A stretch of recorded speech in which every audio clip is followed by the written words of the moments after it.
Admiral Byrd once wrote his personal diary. There are animals that look like mammoths. The buildings were glowing with rainbow hues.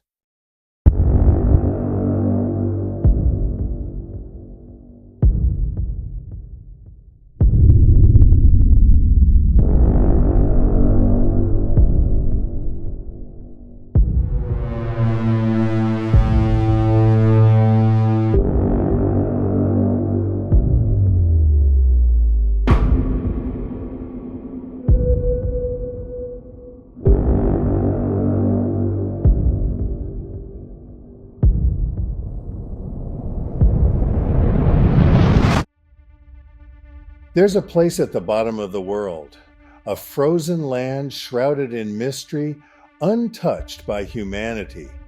Or so we thought.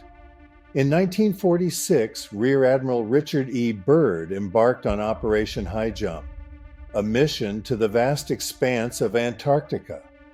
But the mysteries he encountered there were far beyond anything he expected, and far darker. Officially, Operation High Jump was a reconnaissance mission, a scientific journey to survey and explore. But there were whispers of another purpose. Some say Byrd was sent with a hidden agenda, and what he found would confirm the darkest suspicions. As Byrd's plane navigated the frozen wasteland, he began to notice strange shifts in the environment. The frigid air grew unnaturally warm. The endless expanse of white began to dissolve into something unexpected, a green oasis below. Suddenly, two sleek silver crafts appeared on either side of his plane. They were unlike anything he'd seen, silent, hovering with ease. These crafts seemed to move not with engines, but with intention. They were not escorting him for safety, but for containment.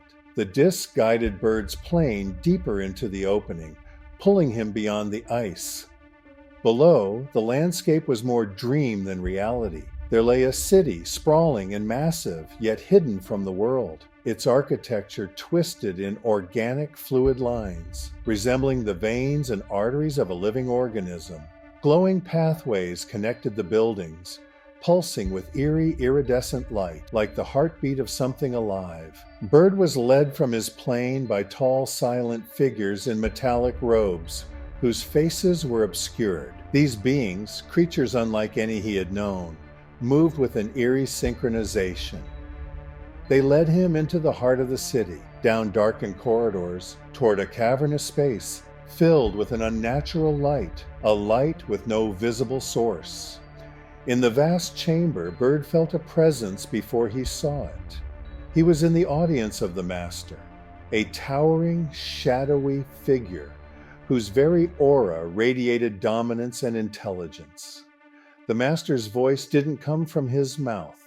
It resonated within Byrd's mind, an oppressive telepathic force that left him trembling. You are brave, human, to venture so close to truths meant to remain hidden, but perhaps not brave enough. Byrd struggled to respond as the Master's voice filled his mind with dark, forbidden knowledge.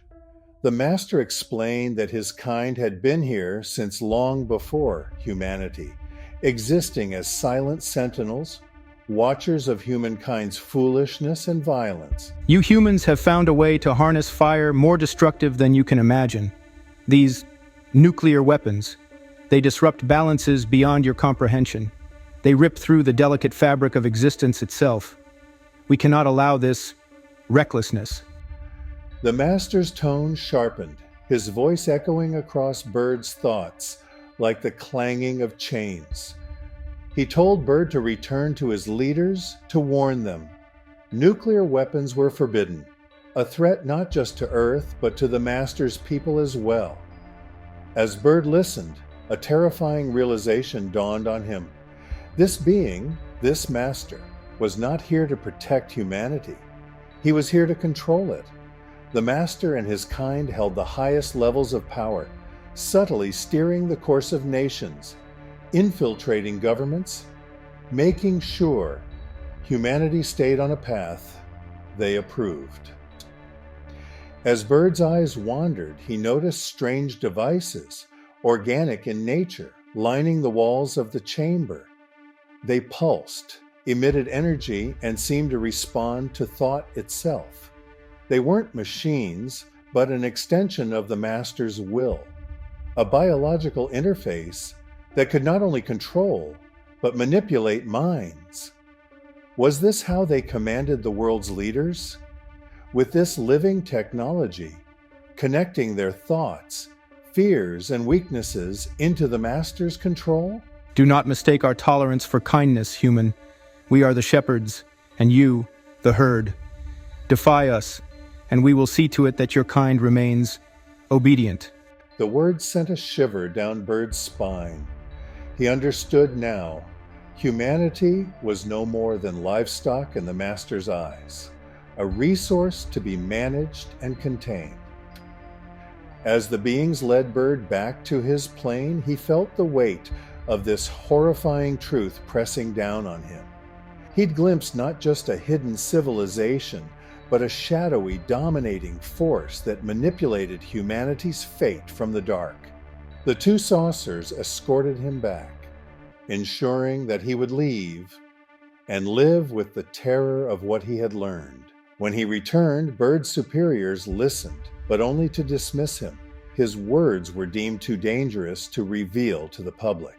A veil of secrecy was draped over his experience, and his journal locked away. The government, it seemed, already knew. Byrd understood that the master's grip reached beyond Antarctica, no? And stretched across nations, leaders, and perhaps every significant decision humanity made. In his remaining years, Byrd was a haunted man. He knew that humanity was not free. The strings of the world were pulled by unseen hands, and any resistance would be crushed before it began. Nuclear power was just a pretense. The real power lay in the master's control of minds, his biological interface that tethered the world's leaders to his will. Admiral Byrd's journey to Antarctica was a descent into a nightmare, a glimpse into the cold, calculating hand that controls us all. He met a being with no empathy, only a thirst for order, for domination. The master lurks still, beyond the ice, watching,